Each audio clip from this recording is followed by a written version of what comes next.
கோவை ஜீவஜோதி கலை தொடர்பகம் பெருமையுடன் வழங்கும் மாதா தொலைக்காட்சியின் அறம்சை நிகழ்ச்சிக்கு உங்களை வரவேற்பதில் மற்றற்ற மகிழ்ச்சி கொள்கிறேன். நான் உங்களில் ஒருவன் கேமி ஏஜே. இந்த நிகழ்ச்சி பெற்றோர்களுக்கான பிள்ளை வளர்ப்பின் அரிச்சுவடி. செல்ஃப் கேர், அதாவது பெற்றோர் தங்களை தாங்களே பராமரித்துக் கொள்வது எப்படி, அதைத்தான் இந்த கடந்த வாரத்துல பார்த்தோம். அதன் தொடர்ச்சியை தான் இந்த வாரமும் பார்க்க இருக்கிறோம். அதுக்கு முன்னாடி கடந்த வாரத்தில் நாம் இந்த நிகழ்ச்சியில பார்த்தது என்னன்னு பார்த்துருவோம். வெளியில இருந்து வர கோவம் வீட்டுக்குள்ள வருதா? கண்டிப்பா வருது. யார்கிட்ட காட்ட முடியுது? மேக்ஸிமம் வைஃப் கிட்ட தான். கோவம், ஸ்ட்ரெஸ்ங்கிறது நார்மல், அது இருக்கணும். ஃபர்ஸ்ட் மந்த் கன்சீவா இருக்கிறப்ப இருந்து ஹாஸ்பிட்டலைஸ் ஆகிற வரைக்கும் வரவே இல்லை. ஸோ அவங்க பார்த்தா கரெக்டா இருக்குங்கிறது என்னோட எண்ணம். பெட்ஸ் கிட்ட விளையாடுற மாதிரி விளையாடுவாரே ஒழிய குழந்தைகிட்ட விளையாட தெரியல. ஸோ என்னோட கணவரும் என்னோட குழந்தையும் விளையாடுறத பாக்குறதே எனக்கு ஒரு பெரிய சந்தோஷம். அவருக்கு என்னையோட சேர்த்து 3 குழந்தைங்க. அவரே கிட்டுன்னு அவரு ஆரம்பத்துல ஒத்துக்கிட்டாரு, வேற நானே குழந்தை. தொடர்ந்து நிகழ்ச்சிக்குள் பயணிப்போம் இந்த வாரம். சோ இது நல்லா இருக்கு. ஹஸ்பண்ட் ஒய்ஃப் இருந்தா அந்த சண்டைகள் இருக்கணும், அதுக்குள்ள அந்த அப்பாலஜிஸ் வரணும். அந்த அப்பாலஜிஸ்ங்கிறத பத்தி தான் பேசணும் டாக்டர். ஸ்ட்ரெஸ் மேனேஜ்மெண்ட் பத்தி பேசுவோம். அந்த சண்டைகள், குடும்பத்துக்குள்ள வர சண்டைகளை எப்படி குடும்பம் மேனேஜ் பண்ணி அதுக்குள்ள வெளில வர்றது? கண்டிப்பா சண்டைங்கிறது வரணும், அது நார்மல், வரதா செய்யும். ஆனா இப்போ ஒரு பெற்றோரா, ஒரு ஹஸ்பண்ட் அண்ட் ஒய்ஃபா இருக்கும்போது அந்த ஈகோ, நான் தான் பெருசு, நீ தான் பெருசு, நீ ஃபர்ஸ்ட் வந்து கேளு, நான் ஃபர்ஸ்ட் வந்து கேட்குறேன், அந்த ஒரு நம்ம அந்த ஸ்டேஜ்லேருந்து நம்ம பார்த்தோம்னா கண்டிப்பாக நம்ம ஒரு பிரச்சனையை நம்ம கண்டிப்பாக அதுக்கு முடிவு கண்டிப்பாக கண்டுபிடிக்க முடியாது. அண்ட் அந்த ஒரு டைமில் அவங்க சொன்ன மாதிரி உங்கள் அப்பா கிட்ட போய் அதை எடுத்துகிட்டு வர சொல்லு, அவங்க பேசாமல் அவங்க குழந்தைங்களை யூஸ் பண்ணுறீங்க. ஸோ ஒரு பெற்றோராக இருந்து உங்களோட கோவமும் உங்களோட ஒரு சண்டை சச்சரவில் குழந்தைங்க வந்துடுறாங்க. குழந்தைங்களுக்கு அது தேவையில்லை. ஒன்று. ரெண்டாவது, குழந்தைங்களுக்கு என்ன நடக்குதுன்னு தெரிய மாட்டேங்குது. அவங்க அதுலேருந்து கற்றுக்குறாங்க, ஓ ஸோ நான் பெருசாகி நான் சண்டை போட்டாலும் நான் இப்படி தான் பண்ணுவேன். ரெண்டாவது, அவங்களுக்கு ஒரு மாதிரி, அவங்களுக்கு ஒரு கஷ்டம், ஒரு மன கஷ்டம், அவங்களுக்கு ஒரு மன கஷ்டம்னு சொல்ல மாட்டேன், பட் குழந்தைங்க நார்மலாக ரொம்ப அடாப்ட் பண்ணிப்பாங்க. ரொம்ப ஏதாவது பிரச்சனை வந்தாலும் கூட அவங்க ஈஸியாக அதில் அடாப்ட் பண்ணிப்பாங்க. ஸோ மறந்துடுவாங்க,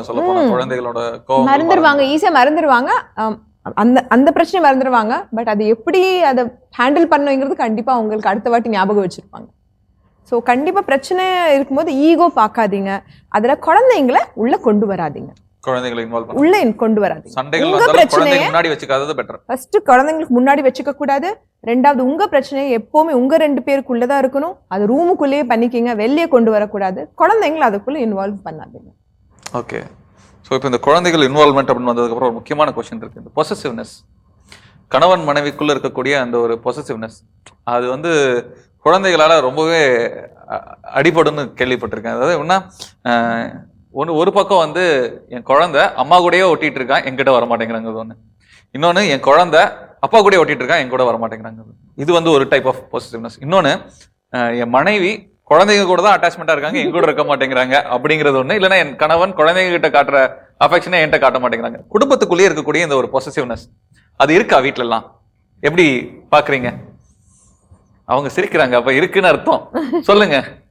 அது ரொம்பவே ஃபீல் பண்ணுவார், சொல்லிட்டே இருப்பார், நீ குழந்தைங்க கிட்ட பேசுகிற மாதிரி அவங்களோட டைம் ஸ்பெண்ட் பண்ணுற மாதிரி என் கூட பேச மாட்டேங்கிறேன், இருக்க மாட்டேங்கிறேன். நான் சொல்லுவேன், குழந்தைங்க தானே இப்போ முக்கியம், அது முதல்ல ப்ரிஃபரன்ஸ் அவங்களுக்கு கொடுப்பாங்க. கிட்ஸாக இருக்கிற வரையும் தான், வளர்ற வரையும் தான் அவங்களுக்கு கூட செய்ய முடியும், அதனால அப்படின்னு சொல்லி குழந்தைங்க வளர்ற வரைக்கும் குழந்தைங்களுக்கு பார்த்துட்டீங்கன்னா ஹஸ்பண்ட் என்னைக்கு பார்க்க போறீங்க? அவர் பெரியவர் ஆயிட்டார்ல, புரிஞ்சுக்குவாரு. அதுதான் டாக்டர்கிட்ட கேட்க வேண்டிய ஒரு விஷயமா இருக்கு. ஸோ நீங்க சொல்லுங்க, அந்த பொசசிவ்னஸ் எப்படி ஃபீல் பண்றீங்க? குழந்தை கிட்ட இருக்கிற அன்பு நம்ம கிட்ட காட்ட மாட்டேங்கிறாங்களே, அது உள்ளுக்குள்ள இருக்கு, வருத்தம் இருக்குது. ஓகே. அதே மாதிரி குழந்தைங்க அம்மா கூட அட்டாச்மெண்ட், அதை பத்தி இல்ல உங்க வீட்டுல 2 பேர்த்து கூட அட்டாச்மெண்டா தான் இருக்காங்க நீங்க சொன்னீங்க இல்லைங்களா? Fine, good. ஸோ நீங்க சொல்லுங்க, அவர்கிட்ட கொடுங்க, அவர் தான் ஆரம்பிக்கணும் இதுல. அவர் உங்ககிட்ட கேட்டுட்டு நீங்க சொல்றதுல இருந்து எடுத்து சொல்றாரு, அவரே சொல்லட்டும். இல்ல பையன் தனியா வந்து யாரு கூட அட்டாச்மெண்ட் கிடையாது. ஏன்னா அவனுக்கு யார் கேட்டாலும் எல்லாரையும் பிடிக்கும்னு சொல்லி யாரையும் விட்டு கொடுக்க மாட்டேன். ஸோ எங்க கூட வந்து ஈவனாக தான் ட்ராவல் பண்ணிட்டு இருக்காப்புல. ஸோ எந்த ஒரு டிஃப்ரென்ஸும் அப்பா பெட் இல்லை அம்மா பெட்டோ பாட்டியோட பெட்டோன்றது மாதிரி கிடையாதுங்க. இல்ல நான் கேக்குறது, ஒய்ஃப் குழந்தைக்கு ஓவரா கேர் கொடுக்குறாங்க, எனக்கு கொடுக்கறது இல்ல, அந்த மாதிரி ஃபீல் பண்றீங்களா? அப்படி இது வரைக்கும் நான் ஃபீல் பண்ணதே இல்லை. Very good. நீங்க? அது உண்மைதான். ஏன்னா எனக்குமே வந்து எங்களோட டைமுக்கு வந்து நான் ரொம்ப இம்பார்ட்டன்ஸ் கொடுப்பேன். ஸோ அதனால இல்ல அவரு குழந்தைக்கு கூட அதிகமா டைம் ஸ்பெண்ட், அவருக்குமே என் கூட இருக்கிறது ரொம்ப பிடிக்கும். So, அதனால வந்து ஈக்குவலி ஈக்குவலா தான் இருக்குது. ஆமா அந்த நான் முதல்ல சொன்னது கூட அந்த மாதிரி நீங்க போய் உங்க மம்மி கூட உட்காந்துக்கோங்க அப்படின்றதுல அந்த லிவிங் ஸ்பேஸ்ல நடக்கிற கலாட்டா. ஸோ அவ ஓடி வந்து என்ன ஹக் பண்ணிக்கிட்டா அப்படின்னா அப்புறம் இவர் ஓடி வருவாரு சண்டை போடுறதுக்கு. ஸோ இந்த மாதிரியான விஷயங்கள் நடக்குமே தவிர்த்து பட் அந்த அந்த அளவுக்கு வந்து அவங்க குழந்தையவே அவர் பாத்துக்கிறாரு அப்படிங்கிற அந்த இது இல்லை. ஃபார் ஹிம் எனக்கு தெரியும் நான் தான் ப்ரையாரிட்டி அவருக்கு. Okay. அண்ட் அவருக்கும் தெரியும் அவர் தான் எனக்கு ப்ரையாரிட்டி அப்படிங்கிறது. Very good very good. அதுக்காக தான் இந்த கேள்வியே போயிட்டு இருக்குது. ஸோ பொசசிவ்னஸ், குழந்தைங்களுக்கு அதிக நேரம் செலவழிக்கிறாங்க, எனக்கு செலவழிக்கிறதே இல்லை அப்படிங்கிறது உங்களுக்கு எதுவும் இல்லை? நீங்க தான் சொல்லணும், நானே டைம் செலவழிக்கிறது இல்லைங்களா? இல்ல ஆக்சுவலி குழந்தைய விட என்னையும் தான் நல்லா பாத்துக்கிறாங்க. ஆக்சுவலி குழந்தைய விட ஓடி போய் விழுந்துடாது, நான் தான் இங்கே ஓடி போய் விழுந்துருவேன். என் மேலதான் ரொம்ப கேர் எடுத்துக்கிறாங்க அந்த விஷயத்துல.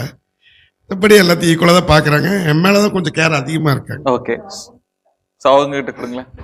குழந்தைங்க தான் சொல்லுவாங்க எங்களை பார்க்கறது இல்ல, அவருக்கு அதிக ப்ரிஃபரன்ஸ் கொடுப்பாங்க. பரவாயில்ல, very good, that is good. Actually ஒரு வித்தியாசமான ஒரு குடும்பம். நீங்க அப்பாவை தான் ரொம்ப பாத்துக்கிறீங்க, எங்களை வந்து பாத்துக்கிறது கம்மியா இருக்குன்னு குழந்தைங்க அக்யூஸ் பண்றாங்க. Very good. ஸோ உங்களுதுல நீங்க ஏற்கனவே சொல்லியிருக்கீங்க ரொம்ப ஃப்ரெண்ட்லி. வைஸ் வாசா, குழந்தை வந்து கொஞ்சம் பெருசானதுனால இப்ப எங்களை ரெண்டையும் டைம் கொடுக்கறது இல்லைங்கிறது எங்களோட இஷ்யூ.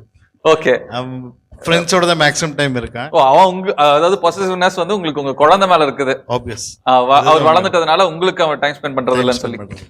பட் அது ஒரு விதத்துல நல்லதானே. அந்த வயசுல அந்த குழந்தைங்க அவங்க ஃப்ரெண்ட்ஸோட போவாங்க, அப்போ உங்களுக்கான டைம் உங்களுக்கு கிடைக்குது. ஐ மீன் நீங்க இழந்த உங்க 2 பேத்துக்கு மனந்த ஒன்னான நேரம் கிடைக்குதுங்கிற மாதிரி இருக்கலாம் இல்லையா?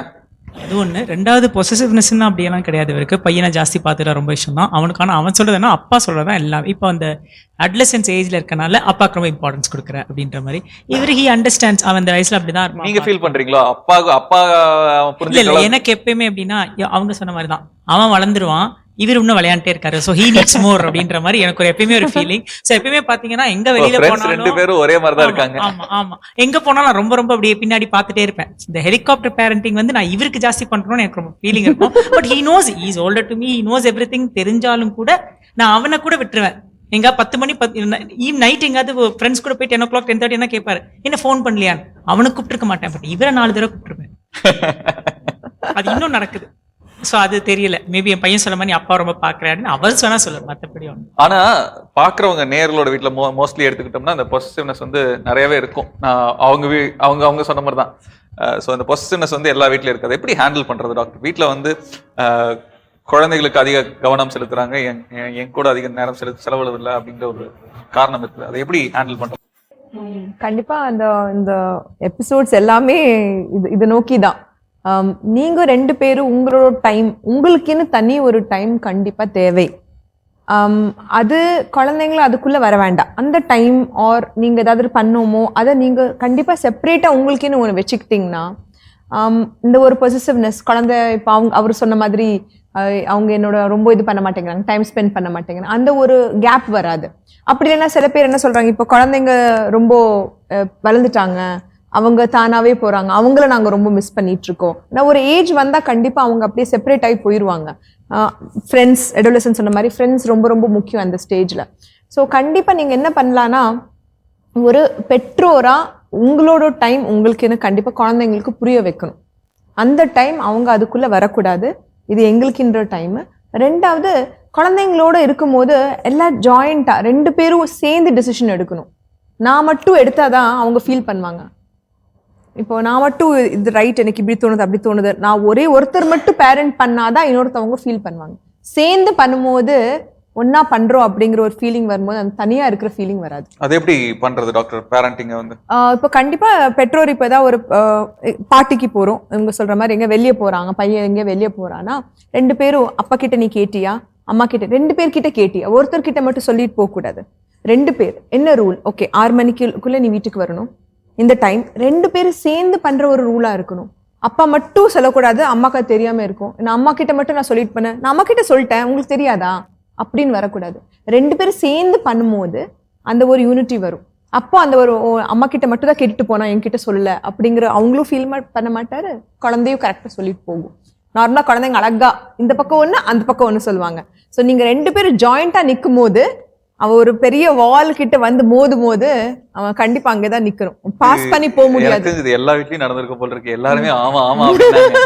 சோ உங்க வீட்டுல அந்த மாதிரி எதுவும் நடந்திருக்குதா?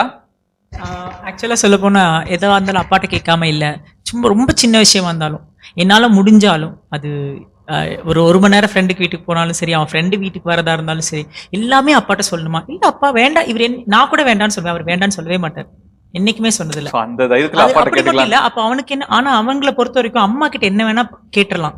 அது அப்ராப்ரியேட்டா இல்லாத விஷயம் கூட அவன் வந்து அம்மாவை ரெடி பண்ணிடலாம். ஆனால் அப்பா கிட்ட வந்து கேட்கறதுக்கு ரொம்ப தயங்குவாங்க பசங்க பர்டிகுலர்லி. அது மேட்டர் ஆஃப் 10 ரூபாவா இருந்தாலும் சரி, இல்லை ஒரு மணி நேரம் வெளியில போறதா இருந்தாலும் சரி, அது அப்பா கிட்ட கேட்கறது அவங்களுக்கு கொஞ்சம் இது. அப்போ அவங்களாவே நிறைய விஷயம் சரி பண்ணிப்பாங்க. ஸோ பியாண்ட் போகவே மாட்டாங்க. அம்மானும் போது அம்மா தானே விட்டுடலாம். ஸோ அதனால அப்பான்னு ஒரு செக் வைக்கும்போது கொஞ்சம் இது பண்றான். பட் இருந்தாலும் இவரு ரொம்ப பாத்துக்கிறாரா, அதனால ஓகே, 2 பேரும் ஓகே. ஓகே. அவங்களோட டைம்ல நான் உள்ள போறது இல்லை. ஸோ உங்க வீட்ல அந்த மாதிரி எதுவும் சம்பவங்கள்? அவரே எடுத்துட்டாரு. எங்கள் வீட்டில் அவன் என்கிட்ட மட்டும்தான் கேட்பான் எல்லாமே. ஒரு சின்ன விஷயம்னாலும் என்கிட்ட சொல்லிட்டு தான் அவர்கிட்ட கேட்க சொல்லுவான். ஓ, உங்க மூலியமா தான் அங்க போய் ஆமா. சேரும்.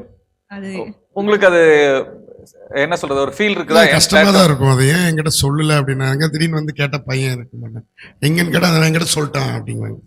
எங்க போனேன்னா இவங்களை விட எனக்கு தெரியும் வெளியே இருக்கிற போக்குவரத்து பிரச்சனைகள் எல்லாமே தெரியும். ஆனால் நான் பயந்துக்குவேன். இவங்க ரொம்ப அசால்ட்டாக போயிட்டு வரட்டும், அவன் ஃப்ரெண்டு வீட்டுக்கு தாண்டுவான். பட் அந்த டிராவல் 5 கிலோமீட்டர் 6 கிலோமீட்டர் அவன் போகணும், வண்டி எடுத்துகிட்டு போகணும். அந்த பயம் எனக்கு ரொம்ப இருக்கும். ஏன் கேட்காம அனுப்புனேன் அப்படிங்குவேன்.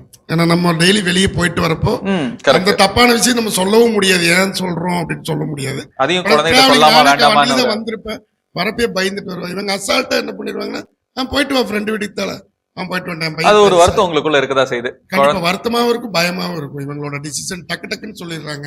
இவங்க 4 இடத்துக்கு போறாங்கன்னு இவங்க சந்தோஷப்படுறாங்க, நமக்கு அது பயமா இருக்கு. ஓகே. இந்த மாதிரியான விஷயங்கள் உங்க வீட்ல சின்ன குழந்தைகள் தான் இருந்தாலும் கூட அது இன்னும் சின்ன குழந்தைங்கும் போது நல்லா டெக்னிக்கலா அவங்களுக்கு தெரியும் யார்கிட்ட கரெக்டா பெர்மிஷன் எதுக்கு கேட்கலான்னு. ஆமா, நாங்க 3 பேர் பிளஸ் என் கிட்டோட சேர்த்தா 4 பேர். நாங்க, எங்க அத்தை இருக்காங்க, ஹஸ்பண்டோட அம்மா இருக்காங்க. ஸோ அவங்க கிட்ட எந்தெந்த விஷயத்துக்கெல்லாம் கேட்டுக்கலாம், இவர்கிட்ட எதுக்கு கேட்கலாம், என்கிட்ட எதுக்கு ரொம்ப அறிவாளித்தனமான இதை வந்து நாங்களே ரொம்ப நாள் கழிச்சு தான் கண்டுபிடிச்சோம். இவன் ரொம்ப பயங்கரமா இவன் டெக்னிக்கலா இந்த வேலையை பார்த்துட்டு இருக்கான் அப்படின்னு. இப்போ அது கொஞ்சம் கரெக்ட் பண்றதுக்கு ட்ரை பண்றோம். இவரே சில விஷயங்கள் சொல்வாரு, நீ வந்து அவன் சொன்ன உடனே நீ ஓகேன்னு நீ சொல்லிடுற, அவன் பாரு இந்த மாதிரி தான் அவன் மாட்டிக்குவான், இந்த மாதிரி தான் அவனுக்கு இதுவாகுது. சாதாரணமா கை கழுவுறதுல வெளியில போய் இந்த வராண்டால உருண்டுட்டு வரும், வேற ஏதாவது பண்ணிட்டு அப்படியே ஓடி வருவான் எதையாவது சாப்பிடுறதுக்கு. ஸோ அப்ப இவர் அதுக்கு சத்தம் போட வேண்டியதா இருக்கும். அப்ப அவனுக்கு என்னன்னா, அப்பனா சத்தம் போடுறாங்க, அப்ப வந்து திட்டுறாங்க. அன்னைக்கு வந்து என்னை எட்டி பார்த்துட்டு அவன் சொல்லிட்டு இருக்கான், டேடி என்ன பண்ணிட்டு இருக்காங்க, நான் குளிச்சுட்டு இருக்கேன், ஒரே ஒரு பேப்பர் மட்டும் எடுத்து கொடுக்குறீங்களா, டேடி கிட்ட கேட்ட திட்டுவாரு அப்படிங்கிறான். ஸோ 7 வயசுல அவனுக்கு தெரியுது இதெல்லாம் கேட்ட வேஸ்ட் பண்ணாதேன்னு சொல்றது. அதனால இப்ப வந்து 3 பேருமே வந்து ஒரு டிசிஷனை அவனுக்கு முன்னாடி இது வந்து ஒரு பாராளுமன்றம் மாதிரி உட்கார வச்சு ஃபோன் டைம்ல இருந்து கேட்ஜெட் டைம்ல இருந்து டிக்ளேர் பண்றோம்.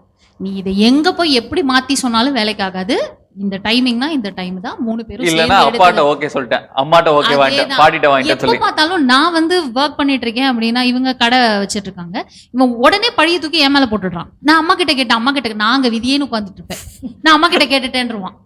சோ அதனால இப்ப வந்து 3 பேரும் சேர்ந்து பயங்கர கிளவரா எல்லாம் பிளான் பண்ணி விளையாடுறாரு அவரு. அதான் நாங்க கண்டுபிடிக்கிறதுக்கே அத்தனை நேரம் ஆச்சு. ஏன்னா அதுக்கப்புறம் இவங்க என்கிட்ட கிராஸ் வெரிஃபை பண்ணும்போது அத்தையோ இவரோ வந்து நீ ஓகே சொன்னியா அப்படின்னு சொல்லுமா, நான் என்கிட்ட வரவே இல்லையாம அப்படின்னு சும்மா ரூம்குள்ள வந்துட்டு ஓடி போயிருவான், போயிட்டு சொல்றான் அம்மா வந்து அந்த அளவுக்கு கிளவர். அதாவது அந்த மாதிரி எல்லாம் பிளான் பண்றது. வராம போனாதானே பிரச்சனை, வந்துட்டு போயிட்டு ஓகே சொல்லிட்டாங்க அப்படின்றது அப்படின்னு அந்த மாதிரி. சோ இப்ப வந்து 3 பேரும் யுனானிமஸா உட்கார்ந்து இல்ல இதுனா ஓகேனா ஓகே, இல்லனா இல்ல அப்படி. குழந்தைகளை வளர்க்கறதுல பெற்றோர் குழந்தையா மாற வேண்டி இருக்குது, இல்லன்னா அது ஒரு பெரிய பிரச்சனையாக போல் இருக்குது. சோ நீங்க சொல்லுங்க, உங்க வீட்டுல அந்த மாதிரியான பிரச்சனைகள் அப்படியே இந்த பக்கம் அந்த பக்கம் உருளுது, யாராச்சும் ஒருத்தங்க சொல்லுங்க. எங்க வீட்டில் பொறுத்தவரையும் 2 பேர்கிட்டையும் சேர்ந்து தான் கேட்பாங்க எல்லாமே. 4 பேரும் இருக்கும்போது தான் என்ன பேசணுமோ என்ன பெர்மிஷன் வாங்கணும் எல்லாத்துமே ஓப்பனாக பேசுவாங்க. இதில் இன்னொரு விஷயம் என்னன்னா, 3ஆவதா அவங்க தாத்தா கிட்டேயும் சேர்த்து பெர்மிஷன் வாங்கணும். எந்த விஷயம் வெளியில போறதா இருந்தாலும் சரி, செல்லு ஏதாவது விஷயம் பார்க்க எல்லாத்துலயுமே அந்த 3 பேர்ட்டையும் பெர்மிஷன் கிடைச்சாதான் நடக்கும். அதனால 3 பேர்ட்டையும் போய் கேட்டுருவாங்க பிள்ளைங்க. எங்களுக்கு தெரியாம எதுவுமே நடந்ததில்லை இது வரையும் பிள்ளைங்களால. Okay okay, very good very good. So doctor, இந்த கிட்ஸ் ஹேண்ட்லிங் இதை பத்தி நம்ம நிறைய பேசியிருக்கோம், இன்னொரு தடவை அழுத்தமா சொன்னா பெட்டரா இருக்கும்னு நினைக்கிறேன்.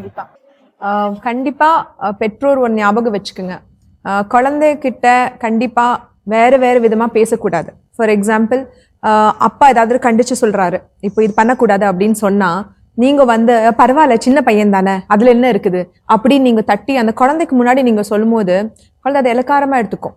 அப்பா அதாவது யார் இன்னொருத்தங்க இருக்காங்களோ அவங்களோட ஓ பரவாயில்ல அப்படிதானே. அடுத்த வாட்டி என்ன பண்ணும், அவங்க ரொம்ப சீரியஸா சொல்லிட்டு இருக்கும்போது ரொம்ப சீரியஸா எடுக்க மாட்டாங்க. உங்களுக்கு அது தப்புன்னு தோணினாலும் கூட, உங்க ஃபார் எக்ஸாம்பிள் ரொம்ப சொல்ற மாதிரி இருக்கும், ஆனா நீங்க எதுவுமே சொல்லாம கொஞ்சம் அந்த முடிச்சதுக்கு அப்புறம் நீங்க உங்க ஹஸ்பண்ட் கிட்ட உங்க வீட்டுக்காரர்கிட்ட பேசுங்க. ஏய் இவ்ளோ சொன்னீங்க, இவ்ளோ தேவையே இல்லை, எதுக்கு? அது நீங்க மூலமா சொல்லணுமே தவிர குழந்தைக்கு முன்னாடி சொல்லாதீங்க. நீங்க 2 பேர் ஆப்போசிட்டா பண்ணீங்கன்னா குழந்தை அதை அட்வான்டேஜா எடுத்துக்கும். இதுதான் சாக்குன்னு சொல்லி நைஸா அவங்க சொல்ற மாதிரி ஒருத்தர் கிட்ட வேற வேற விதமா சொல்லி அவங்களோட வேலை நடந்துரும். கண்டிப்பா 2 பேரும் சேர்ந்து பண்ணும். அதுக்கு நீங்க 2 பேரும் நல்லா பேசிக்கணும். நீங்க சண்டை போட்டு அந்த பக்கம் நீங்க நின்னீங்கன்னா நீங்க பேச மாட்டீங்க. அப்ப அவங்க அழகா அந்த சான்ஸ் எடுத்துப்பாங்க. 2வது பாத்தீங்கன்னா குழந்தைங்களுக்கு எப்பவுமே ஏதாவது ஒரு அவங்க சொல்ற மாதிரி ரூலோ இல்லைன்னா வேற ஏதாவது எல்லாரும் ஒன்னா உட்காந்து பண்ணுங்க. குழந்தைங்களும் என்ன சொல்ல வராங்க அதையும் கேளுங்க. நாம மட்டும் குழந்தைங்களையும் நம்ம சொல்லணும். இப்போ போன் தரோம், போன் உனக்கு 1 மணி நேரம் தான் நான் தரோனா அப்படின்னு சொன்னா வீட்டுக்காரர் ஏதாவது சொல்றாரு, 1 மணி நேரமா இல்ல 1/2 மணி நேரம் போதும் பாரு. அப்ப சரி நீங்க என்ன சொல்றீங்க, உங்களுக்கு எவ்வளவு நேரம் வேணும் அப்படின்னு சொல்லிட்டு எல்லாம் கலந்து அதுக்கப்புறம் டிசிஷன் வாங்க. நான் இப்படிதான் சொல்வேன், நீ அதுதான் பண்ணணும் அப்படின்னு நீங்க சொன்னீங்கன்னா திருப்பி குழந்தைங்க புரியுறது கஷ்டம். அந்தந்த வயசுக்கு அந்த வயசுக்கு நீங்க கொஞ்சம் சேஞ்ச் பண்ணி பண்ணும். அடுத்த முக்கியமான பாயிண்ட், நீங்க என்ன ரூல் பண்றீங்களோ அதை அவங்களே எழுத வச்சுட்டு ஃப்ரிட்ஜ் மேலேயோ எங்க நீங்க அதிகமா பாக்குறீங்களோ அங்க போட சொல்லுங்க. நீ இது பண்ணலன்னா என்ன பண்ண போறோம், ஃபார் எக்ஸாம்பிள் நீ 1 மணி நேரம் தான் கொடுக்க போற, அப்படி நீ பண்ணலன்னா ஒரு நாள் நோ போன், அதையும் எழுத வைங்க. அப்போ நீங்க சொல்லலாம், நீ என்ன சொன்ன, நீ தானே சொன்ன, இதை பார்த்துக்கோ. ஸோ நீங்க என்ன சொல்றீங்களோ அதே அவங்களே இன்வால்வ் பண்ணிக்கிங்க. அடுத்தது கான்சிக்வன்ஸை எழுதி வச்சுக்கோங்க. ஸோ அது நம்ம எடுக்கக்கூடிய எல்லா முடிவுகளையும், குழந்தை சார்ந்து இருக்கக்கூடிய எல்லா முடிவுகளையும் குழந்தையும் பங்கேற்க வச்சுக்கிட்டு வீட்டுக்காரும் அவங்க ஹஸ்பண்ட் அண்ட் ஒய்ஃப் முதல்ல அவங்க 2 பேரும் முதல்ல இருக்கணும். அடுத்தது குழந்தைங்க, அதுக்கப்புறம் தான் நம்ம எழுதுற ரூல். ஓகே, எழுதி அதையும் வச்சுக்கிட்டு அதுக்கு நான் இது பண்ணலன்னா என்ன பண்ண போறோங்கிறதையும் எடுத்துக்கிட்டோம்னா அது எஃபெக்டிவ் பேரண்டிங்கா இருக்கிறது கண்டிப்பா எஃபெக்டிவா இருக்கும். Very good. ஸோ இப்போ இந்த செல்ஃப் கேர் அப்படின்ற விஷயத்துல வந்துட்டு நான் இதை ரொம்பவே முக்கியமான விஷயம். ஏன்னா நான் இப்படி இருந்தேன், ஆனா இன்னைக்கு இப்படி ஆயிட்டேன்.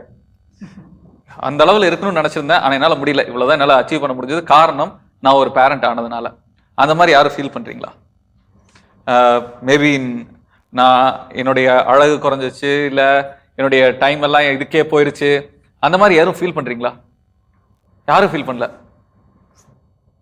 பேரண்ட் ஆயிட்டேன், அதனால எனக்கான டைம் குறைஞ்சு போச்சுன்னு யாரும் ஃபீல் பண்ணவே இல்லை. சொல்லுங்க. எனக்கு கொஞ்சம் மெடிடேஷன்லலாம் இன்ட்ரெஸ்ட் இருக்கு. மெடிடேஷன் அப்புறம் சைலண்டாக கொஞ்ச நேரம் அதெல்லாம் ரொம்ப இன்ட்ரெஸ்ட் இருக்கு. அதுக்கெல்லாம் டைமே இல்லை. ரொம்ப நான் ஃபீல் பண்ணுவேன். எல்லா நேரமும் ஒன்று ஸ்கூலில் ஃபுல்லாக கத்திட்டு வருவோம், வீட்டுக்கு வந்தால் சில்ட்ரன் அந்த மாதிரி தான் நான் கேட்குறேன். அந்த மாதிரி இருக்கும். அந்த எனக்குன்னு ஒரு நைட்டு 11 ஆகிடும். ஸ்கூல் ஒர்க் வரையும் 12 வரையும் கூட போகும். சம்டைம்ஸ் 3 o'clock வரையும் போகும். அகைன் காலைல 5 மணிக்கு 4 மணிக்கெலாம் இருந்துச்சு. இப்படியே ரொட்டீன் போயிட்டே இருக்கு. எனக்குன்னு இன்னும் அந்த ஒரு 5 days சிஸ்டர்ஸ் ஃபாதர்ஸ்க்கு இருக்கிற மாதிரி ஒரு ரிட்ரீட் மாதிரி அந்த மாதிரி என்ன ஓடி போயிடணும்னு தோணும். Really I missing that. Okay fine. அவங்க அதை மிஸ் பண்றாங்கன்னு உங்களுக்கு தெரிஞ்சிருக்குதா? சொல்லியிருக்காங்க. Okay fine. அது அவங்களுக்கு அரேஞ்ச் பண்ணி கொடுக்குற ஐடியா எதுவும் இருக்குதா? இருக்கு, முயற்சி பண்ணுவீங்க. Okay fine. இன்னும் கூடிய சீக்கிரத்துல உங்களுக்கு அந்த மாதிரி ஒரு ஃப்ரீ ஸ்பேஸ் கிடைக்கிறதுக்கான வாய்ப்பு இருக்கு. அந்த மாதிரி எதுவும் இழந்தது? நான் அப்பா பொண்ணு, ரொம்ப அப்பா கூட இருக்க முடியறதே இல்லை. ஓகே, ரொம்ப அது என்ன சொல்றதுன்னு தெரியல. ஒரு எமோஷனல் பாண்டிங் குறையுது. அதனால ரொம்ப ரொம்ப இவர் எப்படி சொல்றது, இது எங்களுக்கு ஒரு சின்ன ஜாயிண்ட் ஃபேமிலி தான், பட் ரொம்பவே கனெக்டட் நாங்க. ஸோ இங்கேயும் எனக்கு விட முடியல, அங்கேயும் எனக்கு போக முடியல. இப்போ அதனால எனக்கு ரொம்ப அம்மாவும் மிஸ் பண்றேன் சொல்லணும். பட் இருந்தாலும் ரொம்ப மிஸ் பண்றது, அப்படி இருக்க முடியல. எவ்வளவு தூரம் உங்க அப்பா வீட்டுக்கு உங்க வீட்டுக்கு? ஒரு ஆக்சுவலா அப்பா பெங்களூர்ல இருக்காங்க. ஓகே, ரொம்ப தூரம் தான். ஆமா, அதனால இப்ப எனக்கு நினைச்சா போகணும், இல்ல அப்பா கூட கொஞ்சம் டைம் ஸ்பெண்ட் பண்ணணும். Is almost 82 now. ஸோ அவர் கூட டைம் ஸ்பெண்ட் பண்ணணும், அவர் கூட எங்காவது வெளியில போகணும். எனக்கும் அப்பாவுக்கும் நாங்க 2 பேரும் கடைக்கு போறது, சின்ன அப்பா போகணும் ரொம்ப ஃப்ரம் த பிகினிங் அப்பா கூட இருக்கனால அந்த இதை நான் ரொம்ப மிஸ் பண்றேன். அப்பா கூட இருக்க முடியல. ஸோ அது என்னைக்குமே அது ஒரு மைனஸ் தான். Though he didn't say anything about it, but எனக்கு அது அமைய மாட்டேங்குது. இல்ல, பொதுவாகவே அவங்க எல்லாமே சொல்ற மாதிரி தான். கணவன் அதாவது ஆண்கள் எதையும் பெருசா மிஸ் பண்றது இல்ல, பெண்கள் தான் மிஸ் பண்றாங்க. ஸோ அந்த மாதிரி எதுவும் மிஸ் பண்ணது அவரு மிஸ் பண்ணியிருக்காரு. எனக்கு இந்த பொலிட்டிக்கல் லைன் மிஸ் பண்ணிட்டேன். ஆனதுக்கு அப்புறம் எனக்கு சின்னதுல ஒரு 13-14 வயசுல பொலிட்டிக்கல் அரசியல் அதுல தான் எனக்கு ரொம்ப இன்ட்ரெஸ்ட். அப்புறம் லவ் மேரேஜ் ஆனதுனால அப்புறம் கண்டினியூவா வேலைக்கு போகணும். இந்த இதுல எல்லாம் இப்ப அதுல போனோம்னா கண்டிப்பா உண்மையா இது எல்லாரும் பெண்கள் சார்ந்தே பேச போகும்போது ஆண்களும் பல விஷயங்களை வந்து இழக்குறாங்க, அவங்களுடைய ஆசைகளை வந்து குடும்பத்துக்காக இழந்துடுறாங்க. சின்னதுல இருந்தே எனக்கு ஆசை, அதுக்கப்புறம் அது முடியல, இப்போ வரைக்கும் முடியாது. ஏன்னா பசங்க வளர வளர ஒவ்வொன்று அவங்க அடுத்ததுக்கான கமிட்மெண்ட் எல்லாம் ரெடியாவே இருக்கு. டெடிக்கேட்டடாக பண்ண முடியாது. ஃபுல் டே பிசினஸ் எல்லாம் விட்டுட்டு அதில் போனால் அதில் கொஞ்சம் வேலையெல்லாம் எல்லாம் ஃப்ரீயா இருக்கும் முடியாது. அதனால வந்துட்டு நீங்க நல்லாவே பேசுறீங்க, போயிருக்கலாம் போலதான் தோணுது. வேற யாரும் அந்த மாதிரி மிஸ் பண்ண விஷயங்கள்? எனக்கு அவங்க அப்பா மிஸ் பண்ணேன்னு சொல்லும்போது எனக்கும் அதுதான் தோணுச்சு. Always missing being a little girl அப்படின்னு சொல்லுவோம். ஸோ எல்லா பெண்களுக்குமே அது உரித்தான ஒரு விஷயம். அம்மா இருக்கும்போது நம்ம பாட்டுக்கு நம்ம நினைச்ச நேரம் நம்ம எந்திரிக்கிறது, வந்த தட்டில் சாப்பிட, எங்க பாட்டியெல்லாம் இது கை கழுவி விட்டு வாயெல்லாம் தொடச்சி விட்டு போவாங்க. கல்யாணத்துக்கு ஒரு வாரம் முன்னாடி வரைக்கும் அப்படிதான் இருந்து. இப்போ வந்து எங்க மதர்ல பயங்கரமான சப்போர்ட். பட் இருந்தாலும் நம்ம ரொம்ப பொறுப்பா நடந்துக்கிறதுக்கு நடிக்கிறதுக்கு கத்துக்கிட்டோம். சாப்பாடு அந்த ஒரு டின்னர் டைம் 7 மணி ஆயிடுச்சா உடனே அவனுக்கு செஞ்சு கொடுத்துடணும் ஜோகன். ஏன்னா அவன் ஆரம்பிச்சிருவான் ஒரு 7:15 இருந்து பசிக்குதுன்னு ஆரம்பிச்சிருவான். ஸோ பெரியவங்க இருக்காங்க அவங்களுக்கு அது வந்து ஒரு என்ன சொல்றது அனிச்சை செயலாவே ஆகி போயிருச்சு. நிச்சயமா ஆயிடும். அந்த மணியை பார்த்த உடனே அந்த இது வந்துடுது. அந்த அதெல்லாம் நம்ம அதுல தொடர்ந்து ரொம்ப நேரம் ஓடிட்டே இருக்கும்போது அப்போ ஒரு நேரம் நம்ம நிறுந்து திரும்பி பார்க்கும்போது நிறைய விஷயங்களை மிஸ் பண்ணிட்டோமோ அப்படிங்கிற மாதிரி அதுலதான் இந்த கிரியேட்டிவிட்டி எல்லாமே வந்து கொஞ்சம் அடக்கி வாசிக்கப்பட்ட மாதிரி ஆயிடுச்சு. ஸோ அதனால இப்போ வந்து அதுக்கான நேரத்தை வலுக்கட்டாயமா ஒதுக்கணும் அப்படின்னு. அப்படி வலுக்கட்டாயமா ஒதுக்கணும்னா ஒண்ணு நம்ம ரொம்ப ஏர்லியரா நம்ம எந்திரிக்கணும், அப்படி இல்லைன்னா ரொம்ப லேட்டா நம்ம ஸ்டே பண்ணணும். எல்லாரையும் நம்ம தூங்க வச்சுட்டு அதுக்கப்புறம் தான் நம்மளுடைய கனவுகளுக்கு நம்மளோட பேஷனுக்கு நம்ம டைம் கொடுக்கணும்னா ஒண்ணு நம்ம ரொம்ப ஏர்லியரா எடுக்கணும், இல்லைன்னா நம்ம லேட்டா போகணும். செல்ஃப் கேர் அதை பத்தி தான் இந்த வாரம் பார்த்தோம். அறம் செய் நிகழ்ச்சியில இதே தலைப்புல தான் அடுத்த வாரமும் தொடர இருக்கிறது. ஏன்னா இதை பத்தி பேசுவதற்கு இன்னும் நிறையவே இருக்குது. தொடர்ந்து அடுத்த வாரம் சந்திக்கும் வரை உங்களிடமிருந்து விடைபெறுவது நான் உங்களில் ஒருவன் கேமி ஏஜே. இது மாதா தொலைக்காட்சியின் அறம் செய்.